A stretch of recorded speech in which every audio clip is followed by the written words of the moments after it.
বান্ধবীর বড় ভাইয়ের ওয়ালেটে নিজের ছবি দেখে রীতিমতো চমকে উঠল প্রাণেশা। বিস্ময়ে চোখ বড় বড় হয়ে গেল তার।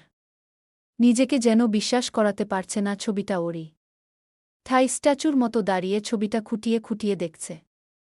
হঠাৎ এদিকে নুপুর পায়ে কারো হেঁটে আসার শব্দ পেয়ে প্রাণেশা ওয়ালেটটা রেখে বিছানায় এসে বসল। ওরই বান্ধবী শুভহা এসেছে। আজকে শুভহার জন্মদিন ছিল। সেই সুবাদে প্রাণেশা এসেছে এই বাড়িতে। বাড়িতে এত লোকের আনাগোনা থাকায় শুভহা ওর বড় ভাই সোহরাব চৌধুরী স্নিগ্ধ রুমে প্রাণেশাকে বসিয়ে রেখে কোথাও একটা গিয়েছিল। আর প্রাণেশা এই রুমে স্টাডি টেবিলের নিচে একটা ওয়ালেট পায়। ওয়ালেটটা তুলে রাখতে গিয়েই সেখানে ভাসমান হয় নিজের ছবিটা। প্রাণেশা শুভহাকে জিজ্ঞাসা করল রুমটা কার। শুভহা জানালো এইটা ওর বড় ভাই স্নিগ্ধর। এই মুহূর্তে প্রাণেশা শুভহাকে ছবিটার বিষয়টা জানালো না। শুভহা প্রাণেশাকে নিয়ে বাহিরে বের হল।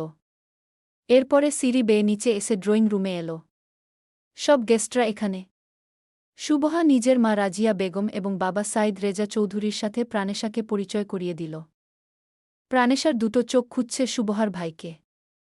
অচেনা অজানা একটা মানুষকে। খুব আগ্রহ জাগছে কে সে, যে ওর ছবিটা যত্ন করে রেখেছে। এমন তো নয় যে ওর যমজ বোন আছে একই রকম দেখতে। আর এটা প্রাণেশার নিজেরই তোলা একটা ছবি। অন্য কারো হওয়ার কোনো সুযোগই নেই। এর কিছুক্ষণ শুভহা নিজের রুমে প্রাণেশাকে নিয়ে এসে এসিটা অন করে বসল। রাজিয়া বেগম খাবার নিয়ে এলেন প্রাণেশার জন্য। প্রাণেশা হেসে বলল, আন্টি আমার জন্য এখানে খাবার আনার কি দরকার ছিল? সবার সাথেই বসতাম গু। রাজিয়া বেগম বললেন, তুমি আমাদের স্পেশাল গেস্ট। তোমাকে স্পেশালভাবেই আপ্যায়ন করতে হবে বুঝলে। নাও খাওয়া শুরু করো। প্রাণেশা প্লেটটা নেওয়ার আগেই শুভহা প্লেটটা নিয়ে প্রাণেশাকে বলল, হাত কেটে গিয়েছে খাবি কি করে? এদিকে আয় আমি খাইয়ে দিচ্ছি গু। রাজিয়া বেগম প্লেটটা নিয়ে বললেন, আমি খাইয়ে দিচ্ছি গু। প্রাণেশাকে খাইয়ে দিচ্ছে রাজিয়া বেগম। প্রাণেশা রাজিয়া বেগমের দিকে মনভরে তাকিয়ে দেখছে। তিনি কিছুক্ষণ পরে জিজ্ঞাসা করে বসলেন, ওভাবে তাকিয়ে আছো কেন মেয়ে? প্রাণেশা মলিন হেসে জিজ্ঞাসু সুরে বলল, মায়েরা বুঝি এমন যত্ন করে খাইয়ে দেয়? কথাটা রাজিয়া বেগমের বুকে তীরের ফলার মতো গিয়ে বিঁধল। শুভহার কাছে শুনেছে প্রাণেশার মা নেই তাই হয়তো এমন কথা বলেছে। প্রাণেশা আগের ন্যায় বলল, আমার মা নেই। কোনোদিন দেখিনি। আপনাকে দেখলাম তাই বললাম। কিছু মনে করবেন না আন্টি গে। রাজিয়া বেগম হেসে বললেন, না না কি মনে করব? তুমি তো আমার মেয়ের মতোই। আচ্ছা তুমি বড় হয়েছ কার কাছে? প্রাণেশা বলল, বাবা ভাইয়া আর বাসার কাজের আন্টির কাছে গি। রাজিয়া বেগম বললেন, ওহ, তোমার বাবা আর বিয়ে করেনি? প্রাণেশা ছোট করে জবাব দিল, উহুই। রাজিয়া বেগম প্রশ্ন করলেন, তোমার বাসার সবাইকে তো ইনভাইট করা হয়েছিল এলো না কেন? বাবা অফিসের কাজে ব্যস্ত আর ভাইয়া ৩ মাস হলো ভাইয়া ব্যবসায়িক কাজে লন্ডন গিয়েছে, এই সপ্তাহেই ফিরে আসবে। তাই আমি এসেছি গু। প্রাণেশা যতক্ষণ ছিল ততক্ষণই ও শুভহার বড় ভাইকেই খুঁজেছে। শেষে শুভহাকে জিজ্ঞাসা করল, আচ্ছা তোর বড় ভাইকে তো দেখলাম না গি। শুভহা বলল, ভাইয়া ও ওর বন্ধুকে বাসায় দিতে গিয়েছে। চলে আসবে। তুই দাঁড়া আমি কল দিচ্ছি গু। শুভহা সদর দরজার সামনে এসে ওর ভাইকে কল দিল। স্নিগ্ধ কল ধরতেই শুভহা বলল, ভাইয়া তুমি কোথায়? প্রাণেশা এসেছে। একটু পরে নাকি চলে যাবে গু? স্নিগ্ধ তপ্ত শ্বাস ছেড়ে রাগী কণ্ঠে আওড়াল, আর বলিস না তো গাড়ির চাকা পাংচার হয়েছে। আর সময় পাইনি। এতদিনের আশা এই গাড়ির জন্য নষ্ট হয়ে যাবে। ইচ্ছে করছে গাড়িটা জ্বালিয়ে দেই। কি আর বলবো কি যে রাগ উঠছে। আর তুমি কল দিয়েছিস কেন? ফোন রাগ ভালো লাগছে না গি। শুভহা কল কেটে দিল। স্নিগ্ধ এমনি রাগে কি বলে নিজেও জানে না। তবে রাগ উঠাই স্বাভাবিক। যাকে সামনে থেকে আজ দেখার কথা ছিল তার থেকেই দূরে আছে। ঝটপট যে বাড়িতে যাবে কিন্তু তা আর হলো কই গাড়ির চাকা পাংচার হয়েছে। রাজিয়া বেগম প্রাণেশাকে অনেকবার থাকতে বললেন। কিন্তু প্রাণেশা অনীহা জানাল। বলল অন্য কোনো সময় এসে থাকবে। এরপরে প্রাণেশাকে নিতে এলো ওদের ড্রাইভার। সাইদ রেজা চৌধুরী, রাজিয়া বেগম আর সুবহা সবাই মিলে প্রাণেশাকে সাথে নিয়ে সদর দরজার সামনে দাঁড়িয়ে কথা বলছেন। প্রাণেশা বারবার রাজিয়া বেগমের দিকে তাকাচ্ছিল। তার উপরে এবং এই বাড়ির সবার প্রতিই ওর মায়া জন্মে গিয়েছে। প্রাণেশা গাড়ির কাছে যাচ্ছে না। আশেপাশে তাকিয়ে সুবহার ভাইকে খুঁজছে। যাকে কোনোদিন দেখেনি, সে কেমন তাও জানে না, তবুও তার মুখটা দেখার অস্থিরতা হচ্ছে। কিন্তু তার আসার নামগন্ধই নেই। হঠাৎ বেশ শব্দ করে বাড়িতে ঢুকল ৩টা বাইক। সামনের বাইকেই স্নিগ্ধ, আর পেছনের দুটোতে ওর বন্ধুরা। স্নিগ্ধ ওই সময়ে গাড়ি রেখে বন্ধুদের কল দিয়ে আসতে বলেছিল। আর ওর বন্ধুরা বাইক নিয়ে গিয়েছিল বলেই এত তাড়াতাড়ি বাড়িতে আসতে পারল। সুবহা প্রাণেশাকে একটু ধাক্কা দিয়ে বলল, আমার ভাইকে দেখতে চেয়েছিলি না? ওই যে এসেছে সামনেরটাই। লম্বা ফর্সা গায়ের গড়ন, পরনে কালো শার্ট, কালো প্যান্ট পরা যুবকটাই তাহলে স্নিগ্ধ। প্রাণেশা কিছুক্ষণ তাকিয়ে রইল। আর কারো দিকে ওর নজর নেই। স্নিগ্ধ ওর বন্ধুদের ভিতরে যেতে বলে সাইদ রেজা চৌধুরীর পাশে এসে দাঁড়াল। সুবহা স্নিগ্ধকে বলল, ভাইয়া, ও আমার বান্ধবী প্রাণেশা গু। স্নিগ্ধ কি বলবে ওর জানা নেই। এতদিনের ইচ্ছে ছিল প্রাণেশাকে কোনো একটা বাহানায় সামনে থেকে দেখবে। আজ সামনাসামনি দুজনে দাঁড়িয়ে আছে। স্নিগ্ধর ভিতরে থেকে কোনো আসছে না। বুকের ভিতরটা ধুকবুক করছে কাঙ্ক্ষিত মানুষটাকে দেখে। স্নিগ্ধ কয়েক সেকেন্ড তাকিয়ে হালকা করে হেসে প্রাণেশাকে বলল, ভালো আছো প্রাণেশা? প্রাণেশার ধ্যান ভাঙল ওর কথায়। মাথা নাড়িয়ে বলল, হুম। আপনি কেমন আছেন? ভালো। তো তোমার কোনো অসুবিধা হয়নি তো? না ভাইয়া ঘি। প্রাণেশার মস্তিষ্কে নানান রকম প্রশ্ন জাগছে। কিন্তু সবার সামনে এসব নিয়ে প্রশ্ন করাটা বোকামি হবে। তবে আলাদা করে যে কথা বলবে এখন তো সময় নেই। ওকে বাড়িতে ফিরতে হবে। স্নিগ্ধর ডাক পড়তেই ও বাড়িতে ঢুকল। এরপরে প্রাণেশা স্নিগ্ধর সাথে কথা বলার জন্য বাহানা দিয়ে রাজিয়া বেগমকে বলল, আমার ফোনটা মনে হয় ভিতরে, একটু দাঁড়ান নিয়ে আসছি গু। এই বলে প্রাণেশা একটু তাড়াতাড়িই ভিতরে ঢুকল। স্নিগ্ধ ওর দুটো বন্ধুর গলা ধরে দাঁড়িয়ে হাসছে আর কেক খাচ্ছে। অবশ্য খুশি কিনা, পছন্দের মানুষটা এসেছে। প্রাণেশা স্নিগ্ধর সাথে কথা বলতে বাড়ির ভিতরে ঢুকল। দেখল স্নিগ্ধ বন্ধুদের সাথে হেসে হেসে কথা বলছিল। প্রাণেশা এগিয়ে এসে স্নিগ্ধর সামনে দাঁড়াল। দৃষ্টি স্নিগ্ধর দিকেই। স্নিগ্ধ এক কদম এগিয়ে এসে জিজ্ঞাসু সুরে বলল, প্রাণেশা, তুমি কিছু বলবে? প্রাণেশা কি একটা ভেবে মাথা নাড়িয়ে না বোঝাল। এরপরে চলে গেল। যেতে যেতে আবারও স্নিগ্ধর দিকে তাকাল। স্নিগ্ধ বুঝল হয়তো প্রাণেশা কিছু বলতে চেয়েছিল। রাত 11:30টার দিকে প্রাণেশা বাড়িতে ফিরে এল। প্রাণেশার বাবা আরশাদ খান ড্রয়িং রুমে বসে আছেন। বেশ গম্ভীর হয়ে আছেন। প্রাণেশার পরিবার বলতে ওর বাবা আরশাদ খান আর ওর বড় ভাই আরিয়ান খান সৌরভ। প্রাণেশা এগিয়ে এল। আরমান খানের পাশে বসে জিজ্ঞাসা করল, তুমি এখনও জেগে আছো কেন বাবা? তিনি গম্ভীর কণ্ঠে বললেন, এমনিই ঘুম আসছিল না গে। তুমি রাগ করে আছো? কে বলেছে আমি রাগ করেছি? বাবাদের বলতে হয় না। সন্তানরা তার মুখের দিকে তাকিয়ে বুঝতে পারে গি। আরশাদ খান শ্বাস ছেড়ে বললেন, এত দেরি হলো কেন? ওই একটু হয়ে গিয়েছে, বেস্ট ফ্রেন্ডের বার্থডে না? আরও ফ্রেন্ড ছিল, তাই ওদের সাথে আড্ডা দিতে দিতে দেরি হয়েছে গি। তিনি প্রাণেশার মাথায় হাত রেখে বললেন, ঠিক আছে তাহলে রুমে গিয়ে শুয়ে পড়ো। আমিও শুয়ে পড়ব গো। হুম, চলো গো। আরশাদ খান এমনই। সবার সাথে তিনি কঠোর হলেও মেয়ের সামনে একজন শিশুর ন্যায় ব্যবহার করেন, যেন এটাই তার মা। প্রাণেশা রুমে ফিরে ড্রেস চেঞ্জ করে বিছানায় এসে শুয়ে পড়ল। চোখে ঘুম নেই। সুবহার ভাইয়ের ওয়ালেটে নিজের ছবি দেখার পর থেকে ওর মাথায় শুধু এই একটা চিন্তাই, তবে কি ভালোবাসে ওর ভাই? কিন্তু ভালোবাসলে প্রকাশ করে না কেন?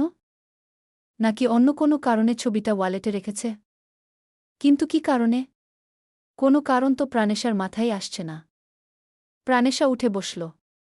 সাইড টেবিলে থেকে ওর ডায়েরিটা বের করে লিখতে শুরু করল। সোহরাব চৌধুরী, স্নিগ্ধ, আমি আপনাকে কোনোদিন দেখিনি। প্রথম দেখেছি আজকেই। কোনোদিন কথাও হয়নি আপনার সাথে। আজকে আপনার ওয়ালেটে নিজের ছবি দেখে অবাক না হয়ে পারলাম না। এও জানি না কেন ছবিটা রেখেছেন। মনের মাঝে অনেক প্রশ্ন, এর উত্তর শুধু আপনার কাছেই মিলবে। ইতি সাইয়ারা খান প্রাণেশা। কথাগুলো লিখে ডায়েরিটা বন্ধ করে শ্বাস ছেড়ে কিছুক্ষণ ভাবতে লাগল স্নিগ্ধর কথা। কোনো দিক দিয়েই সেই ছবির রহস্যটা বের করতে পারছে না। ওর বাবাকে যদি বলে তাহলে সে রেগে ওই স্নিগ্ধকেই ধরে মারবে। আর ওর ভাইকে বলার চেয়ে না বলাই ভালো। এরা দুজনই প্রেম ভালোবাসা পছন্দ করে না। এই নিয়েই মূল সমস্যা। পরদিন সকালটা প্রাণেশার জন্য একটু অন্যরকম। আজ ওদের অনার্স ১ বর্ষের ওরিয়েন্টেশন ক্লাস। তাই একটু আগেই রেডিসেডি হয়ে বের হল। আরশাদ খান প্রাণেশাকে ভার্সিটিতে নামিয়ে দিয়ে অফিসে চলে গিয়েছেন। ওদিক থেকে শুভহাও এসেছে। দুজনে একসাথে ক্লাসে এসে বসল। এর পরপর ওদের আরও ফ্রেন্ড এলো। আবার কিছু কিছু ফ্রেন্ডদের চিনল। আবার কেউ অচেনা। এরপরে ক্লাসে একজন স্যার এলো। সে এসে টুকটাক কথা বলছিল। এরপরে ঢুকল ওদের ডিপার্টমেন্টের একজন লেকচারার, যাকে দেখে প্রাণেশা অবাক হয়ে ধপ করে উঠে দাঁড়াল। সে আর কেউ না, শুভহার ভাই সোহরাব চৌধুরী স্নিগ্ধ। শুভহা সাথে সাথে প্রাণেশার হাত ধরে বসিয়ে বলল, কিরে তুই দাঁড়াচ্ছিস কেন? প্রাণেশা অবাক কণ্ঠে বলল, আরে ওই তোর ভাই এখানে কেন? ভাইয়া এই ভার্সিটির লেকচারার গ। প্রাণেশা অবাক কণ্ঠে বলল, আগে বলিসনি তো উ। মনে ছিল না দোস্ত উ। প্রাণেশা স্নিগ্ধর দিকে তাকিয়ে আছে। স্নিগ্ধ প্রাণেশাকে শুরুতে এক পলক দেখে এরপরে আরেকজন স্যারের সাথে কথা বলছিল। এরপরে পুরো সময়টায় স্নিগ্ধ প্রাণেশার দিকে তেমন তাকায়নি। প্রাণেশা গুমট বেঁধে স্নিগ্ধর কথাই ভাবছে। প্রাণেশারা ভার্সিটি থেকে বের হওয়ার আগে পুরো ক্যাম্পাসটা ঘুরে দেখছিল। শুভহা প্রাণেশাকে চিন্তিত দেখে বলে উঠল, এই কি নিয়ে চিন্তা করছিস বলতো? কেমন গড়গড় করে কথা বলিস আর আজকে তেমন কথাই বলছিস না কেন? প্রাণেশা হেসে বলল, ওই কালকে তোদের বাড়িতে গিয়েছিলাম না, আন্টির কাছে একটু সময় থেকে ভালোই লাগছিল। এরপরে চলে আসার পর থেকে মনটা ভালো নেই গি। শুভহা হাসল। এরপরে বলল, আচ্ছা চলো না আমার সাথে কয়েকটা দিন থাকবি উ। প্রাণেশা ফোঁস করে শ্বাস ছেড়ে বলল, তা আর হচ্ছে না দোস্ত। আমার ভাই আসছে, ও এলে আমাকে ছাড়ছে না কোথাও। ও বিদেশে ছিল বলে এত ঘুরতে পারলাম। এমনে ভাইয়াকে যদি বলি এটা দাও, ঘুরতে যাব, কোনোটাই না করবে না, কিন্তু সে সাথে যাবে। আর যে রাগী। একদিন নিয়ে আসবনি দেখিস গু। শুভহা বলল, তোর কপালে একটা ভাই, আর আমার কপালে একটা ভাই উ। প্রাণেশা বলল, তোদের বাড়িতে তাও মিলেমিশে থাকিস সবাই। আর আমার বাবা আর ভাইয়ার মাঝে তো ৫ মিনিটের বেশি কথাই হয় না। আর না ভাইয়া বাবাকে একসাথে দেখি গি। শুভহা কপালে ভাঁজ ফেলে বলল, কি বলিস এগুলো? বাবা ছেলে সবসময় এমন করে? প্রাণেশা একটা জায়গায় বসে বলল, ভাইয়া আর বাবা অফিসে যতক্ষণ থাকে তখন অফিস নিয়ে কথা বলবে। আর বাড়িতে এলে তেমন কোনো কথা বলতে দেখি না। তাও যতক্ষণ কথা হয় সব আমাকে নিয়েই, এর বাহিরে কোনো কথা নেই গি। শুভহা জিজ্ঞাসা করল, কেন? প্রাণেশা শ্বাস ছেড়ে বলল, অন্য একদিন বলবো। তবে ভাইয়ার বাবার উপরে রাগ আছে বোধহয়। ভাইয়া আমার সাথে ফ্রি, কিন্তু এই বিষয়ে না কোনো কথা বলে না। আর বাবা আমাকে যা করতে বলবে ভাইয়া বলবে তার উল্টো করতে গু। শুভহা ভ্যাবাচ্চাকা খেয়ে গেল ওর কথায়। এরপরে বলল, তোর ভাইকে তো তাহলে দেখতে হচ্ছে। প্রাণেশা রসিকতা করে বলল, না দেখিস না, প্রেমে পড়ে যাবি গু। মোটেও না। শুধু তোর ভাইকে এক নজর দেখব। দেখব সে কেমন রাগী গু। প্রাণেশা এবার একটা প্রশ্ন করে বসল, শুভহা তোর বড় ভাই প্রেম করে না? শুভহা মনে মনে বলল, তুমি রাজি থাকলে প্রেম কেন বিয়েও করতে পারে। শুধু তোকে বলা। কিন্তু তোর রাগী ভাই, রাগী বাপের সামনে এসব বলবে কি করে? প্রাণেশা শুভহার মনের কথা ধরতে পারল না। শুভহা বলল, স্নিগ্ধ ভাইয়া প্রেম করে না গ। প্রাণেশা সিরিয়াস হয়ে বলল, তুমি শিওর জানিস? শুভহা প্রাণেশার হাত ধরে বলল, হুমু শিওর। ভাইয়া আমার সাথে ফ্রি। আমি অনেক জিজ্ঞাসা করেছি কিন্তু বলেছে প্রেম করে না গি। প্রাণেশা চোখ ছোট ছোট করে তাকিয়ে মনে মনে বলল, প্রেম করে না তাহলে আমার ছবি কেন রেখেছে? না, এভাবে বসে থাকলে হবে না। আমার উনাকেই জিজ্ঞাসা করতে হবে। উনি আমার ছবি এমনে এমনে তো আর ওই ওয়ালেটে রেখে দেয়নি। উনার সাথে আমারই কথা বলতে হবে কি। শুভহার ফোনে স্নিগ্ধর মেসেজ। শুভহা বুঝতে পেরে গেল প্রাণেশাকে নিয়ে যেতে বলেছে। এই প্রাণেশা, চল বাহিরে যাই। আমার ভাইয়া মেসেজ দিয়েছে গি। ঠিক আছে চল। দুজনে হাঁটতে হাঁটতে বাহিরে এলো। স্নিগ্ধ গাড়ি নিয়ে দাঁড়িয়ে আছে। ও শুভহার সাথে প্রাণেশাকে দেখে অনেক খুশি হয়েছে। প্রাণেশা মুখ হাসি নিয়ে এগিয়ে এলো। স্নিগ্ধ কিছুটা নরম গলায় বলল, প্রাণেশা চলো তোমাকে নামিয়ে দেই। প্রাণেশা হেসে বলল, থ্যাঙ্কস। তবে দুঃখিত ভাইয়া, ওই যে আমাকে নিতে এসেছে গি। ওকে ই। প্রাণেশা নিজের গাড়ির দিকে এগিয়ে যেতে যেতে পেছন ফিরে স্নিগ্ধর দিকে তাকাল। ঠিক তখনই স্নিগ্ধ হেসে চোখ মারল। প্রাণেশা চোখ পিটপিট করে তাকাতেই স্নিগ্ধ হেসে গাড়িতে উঠল। স্নিগ্ধর এমন হুট করে চোখ মারা দেখে প্রাণেশা মুচকি হেসে গাড়িতে উঠল। এদিকে স্নিগ্ধ স্টিয়ারিং ঘোরাতে ঘোরাতে হাসছে। পাশের সিট থেকে শুভহা খেয়াল করে বলল, হাসছ কেন ভাইয়া? স্নিগ্ধ আগের ন্যায় হেসে বলল, তোর ভাবিকে দেখে গু। শুভহা স্নিগ্ধর দিকে ঘুরে বসে বলল, ভাইয়া জানো আজকে প্রাণেশা জিজ্ঞাসা করছিল তুমি প্রেম করো কিনা। পরে বলেছি প্রেম করো না। ও মনে হয় তোমাকে একটু একটু পছন্দ করে কি। স্নিগ্ধ ভ্রু উঠিয়ে বলল, তাই? আচ্ছা ভালোই হবে তাহলে গু। শুভহা প্রাণেশার ভাই আর বাবার কথাগুলো মনে করে বলল, ভাইয়া প্রাণেশা বলছিল ওর বাবা আর ভাই নাকি প্রেম ভালোবাসা মানে না। তাহলে কি তোমাদের মিল হবে না? স্নিগ্ধ ভাবুক গলায় বলল, ওর বাবা ভাইয়ের কথা আমি জানি। একটু মানিয়ে নিতে হবে। কিন্তু তার চেয়ে বড় বিষয় প্রাণেশাকে আমার করতে হবে। তবে আর যাই বল প্রাণেশা কিন্তু নরম মনের মানুষ। ওর বাবা ভাইয়ের মতো রাগী না। আমি প্রথম দিনেই বুঝেছি উ। শুভহা অধৈর্য কণ্ঠে বলে দিল, তাহলে বলে দাও ওকে তুমি ভালোবাসো উ। স্নিগ্ধ শ্বাস ছেড়ে বলল, উহু এখনই না। আমি দেখতে চাই ওর মনেও আমার জন্য ফিলিংস আসে কি না ঘ। এই বলে স্নিগ্ধ পরপর করা গলায় শুভহাকে বলল, তোর এসবে নাক গলাতে হবে না। পড়াশোনা কর। আর প্রেম ভালোবাসা আমাকে বোঝাতে হবে না। তোকে যেন এসবের মধ্যে না দেখি গু।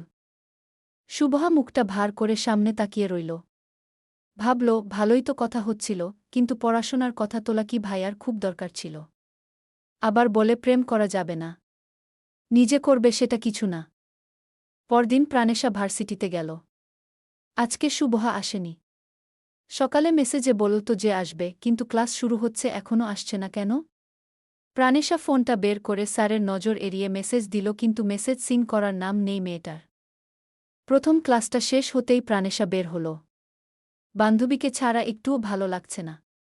এরপরই এলো স্নিগ্ধ, বেশ হ্যান্ডসাম লুকে। প্রাণেশা তাকিয়ে দেখতে দেখতে পেছন থেকে শুভহা এসে ডাক দিল। প্রাণেশা পেছন ফিরে মন খারাপ নিয়ে দাঁড়িয়ে রইল।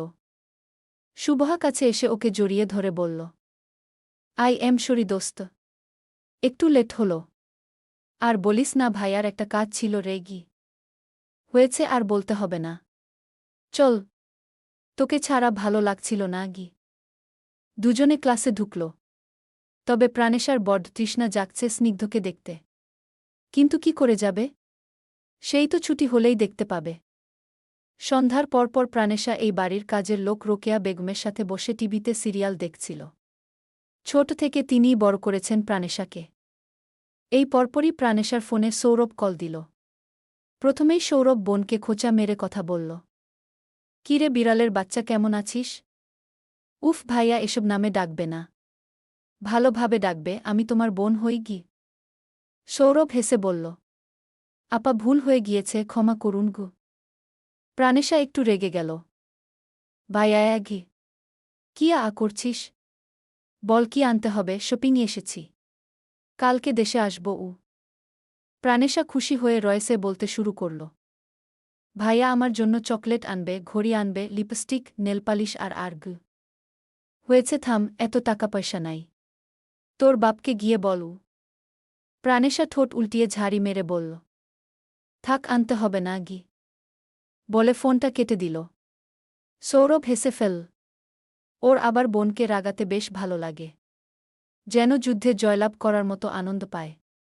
প্রাণেশা মুখ ভার করে গাল ফুলিয়ে বসে আছে। আরশাদ খান বাড়িতে ঢুকে মেয়ের মুখখানা দেখে সামনে এসে বললেন, কি হয়েছে তোমার আম্মু? প্রাণেশা গম্ভীর কণ্ঠে বলল, বাড়িতে কেউ ছিলে না তাই ভালো লাগছিল না গি। আরশাদ খান হেসে শুধালেন, মন খারাপ করার কিছু নেই, কালকেই তোমার ভাইয়া আসছে গি। রাত তখন 10টা। প্রাণেশা আজও সেই ডায়েরিটা নিয়ে বসে আছে। স্নিগ্ধকে নিয়ে কিছু কথা লিখছে আবার হাসছে। রোকেয়া বেগম প্রাণেশার রুমে ঢুকে বললেন, মাম্মি হাসছ কেন? প্রাণেশা ডায়েরিটা বন্ধ করে হেসে আমতা আমতা করে বলল, ওই আসলে কলেজের একটা হাসির কথা মনে পড়ে গিয়েছিল তাই। রোকেয়া বেগম কিছু কথা বলে চলে গেলেন।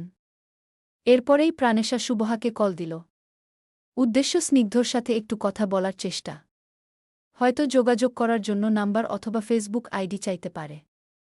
কি রে সুবহা, ঘুমিয়ে পড়েছিস নাকি? না দোস্ত, বসে আছি। তুমি কি করছিস?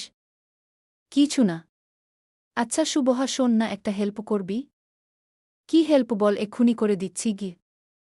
প্রাণেশা আমতা আমতা করে বলল, আসলে তো তোর থামল প্রাণেশা। বান্ধবীর থেকে তার ভাইয়ের নাম্বার চাওয়া, আসলেও তো ব্যাপারটা কেমন দেখায়। এদিকে সুবহা বুঝতে পারল না প্রাণেশার কথা। কপাল কুঁচকে নিয়ে জিজ্ঞাসা করল, কি আমার বল? প্রাণেশা আবার বলতে চেয়েও পারল না, এরপরে নিজেই টুস করে কল কেটে দিল। সুবহা আবার কল দিল। প্রাণেশা কল কেটে দিয়ে মেসেজ দিল, ঘুমাবো, পরে কথা হবে গি। সুবহা আর কল দিল না। এই দুদিন ধরে প্রাণেশাকে লক্ষ্য করছে, যেই মেয়েটা এত চঞ্চল, এত কথা বলায় পটু, সে কিনা এত কম কথা বলছে। আবার কিছু ভাবছেও। মনে হচ্ছে কিছু লুকাচ্ছে। থাক, এখন আর ওকে কল দিবে না, কালকে ভার্সিটিতে এলেই কথা হবে। প্রাণেশা শুয়ে পড়ল। কালকে ওর ভাই সৌরভ আসবে, সেই খুশিতে কি আর ঘুম আসে? এই প্রথম মনে হয় ওর ভাই ওকে রেখে এতদিন আলাদা একটা জায়গায় আছে। অবশ্য প্রাণেশা বিন্দাস ঘুরে বেরিয়েছে, কিন্তু মনে মনে ভাইয়ের করা প্রতিটা শাসন মিস করেছে। পরদিন বেলা তখন 10টা। সুবহা ভার্সিটিতে এসে প্রাণেশাকে পেল না। কতবার কল দিচ্ছে কিন্তু ধরছে না, আবার মেসেজ দিচ্ছে তাও সিন করছে না। কই, এমন তো কোনোদিন করেনি। তাহলে আজকে এমন করছে কেন? ওর সাথে 5 বছরের ফ্রেন্ডশিপ, এর মাঝে কোনোদিন এমন করেনি। অতঃপর সুবহা চিন্তায় স্নিগ্ধকে মেসেজ দিল, ভাইয়া, প্রাণেশা আজকে আসেনি। কল ধরছে না, মেসেজ সিন করছে না। কালকে রাতে কিছু একটা বলতে চেয়েও বলল না গি। স্নিগ্ধ অন্য একটা ক্লাসে ব্যস্ত ছিল বিধায় সুবহার মেসেজটা দেখেনি। এরপরে স্নিগ্ধ ক্লাসে আসে। শুরুতেই ওর চোখ দুটো প্রাণেশাকে খুঁজছে। প্রাণেশার অনুপস্থিতিতে স্নিগ্ধ কেমন একটা গুমট বেঁধে ক্লাস করাল। বাড়িতে ফেরার পথে সুবহা স্নিগ্ধকে সব বলল। স্নিগ্ধ চিন্তিত হল। সন্ধ্যা পেরিয়ে যাওয়ার পরে স্নিগ্ধ এলো সুবহার রুমে। এসে গম্ভীর কণ্ঠে বলল, তোর বান্ধবী কল দিয়েছিল? না, দেয়নি তবু। তুই গিয়েছিলি? না, ভেবেছি হয়তো ব্যস্ত তাই আর দেইনি গি। স্নিগ্ধ কিছু একটা ভেবে বলল, ওর নাম্বারটা দে। সুবহা তড়িৎ পায়ে এগিয়ে এসে ফোনটা নিয়ে নাম্বার বের করে দিল। স্নিগ্ধ নাম্বার উঠিয়ে কল দিতে দিতে বেরিয়ে গেল রুম থেকে। এদিকে প্রাণেশা সকাল থেকে ভাইয়ের জন্য নিজ হাতে রান্নাবান্না করেছে। ভাইয়ের রুম গুছিয়েছে। এরপরে দুপুরের পরপরই সৌরভকে আনতে এয়ারপোর্টে গিয়েছে। ফোনটা যে ধরবে তারও সময় নেই কাছে। সৌরভ রুমে গিয়েছে ফ্রেশ হতে। আর প্রাণেশা নিজের রুমে এসে ফ্রেশ হল। এরপরই স্নিগ্ধর কল এলো। নাম্বারটা চিনল না তাই ধরল না। এরপর যখন আবার কল এলো তখন রিসিভ করে কানে ধরে বলল, হ্যালো, কে বলছেন? স্নিগ্ধ প্রাণেশার কণ্ঠ পেয়েই নিরেট কণ্ঠে বলল, স্নিগ্ধ বলছি। প্রাণেশা কিছু সেকেন্ডের জন্য চুপ হয়ে গেল। এরপরে মুখের কোণে হাসি ফুটে উঠল। মনে মনে চেয়েছিল স্নিগ্ধর সাথে যদি কথা হতো, আর শেষে হলো। স্নিগ্ধ কপাল কুঁচকে বলল, কি হলো প্রাণেশা? প্রাণেশা খুশিতে বিছানায় উঠে বসে বলল, হ্যাঁ হ্যাঁ বলুন। স্নিগ্ধ ভেবেছিল কল দিয়ে অনেক কথা বলবে, কিন্তু এর একটাও মনে আসছে না। ভাবছে কি বলা যায়। দুজনেই টুকটাক কথা বলছে। সৌরভ এলো প্রাণেশার রুমে। এখন লাগেজ খুলবে তাই বোনকে ডাকতে এসেছে। প্রাণেশা ফোনটা কানে থেকে নামিয়ে কল কেটে দিয়ে বলল, ভাইয়া তুমি ঘু। সৌরভ সন্দিহান দৃষ্টিতে তাকিয়ে রসিকতা করে বলল। এমন হাবভাব করছিস যেন প্রেম করতে গিয়ে ধরা পড়েছিস। প্রাণেশা হেসে বলল। কই না তো। আসলে ওই আজকে ভার্সিটিতে যায়নি তাই স্যার ফোন করেছিল। সৌরভ কপাল কুঁচকে নিয়ে কোমরে হাত রেখে বলল। বাব্বাহ, দেখি কোনো স্যার কল দিয়েছে গি। প্রাণেশা ঘাবড়ে গেল না। মনে সাহস এনে ফোনের স্ক্রিনে স্নিগ্ধর নাম্বারটা সৌরভকে দেখিয়ে বলল। এই যে স্যারের নাম্বার। কথা বলবে, কল দিয়ে দেই। সৌরভ শ্বাস ছেড়ে গা ছাড়া ভাব নিয়ে বলল। এর প্রয়োজন নেই। তুমি যেই ভার্সিটিতে পড়িস সেখানে আমার বন্ধু হামিম জব করে। আমার অজান্তে তোর কোনো সমস্যা হলেও জানতে পারব। প্রাণেশা সৌরভের কথাটা ভাবতে লাগল। তার মানে হামিমের থেকে সৌরভ ওর খবর নিতে পারবে। সৌরভ বলল। তুমি এখন একটু আমার সাথে গিয়ে লাগেজটা খোলার অনুমতি দে বইন।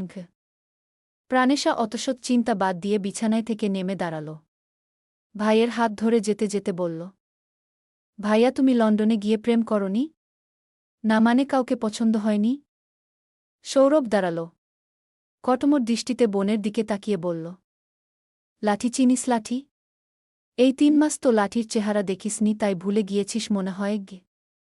প্রাণেশা ফিচেল হেসে বলল। না একটু পরিচয় করিয়ে দিও। গল্প তোমাতেই বসন্ত। কলমে জেরিন আক্তার। নতুন গল্পটার সূচনা পর্ব কেমন লেগেছে অবশ্যই জানাবেন।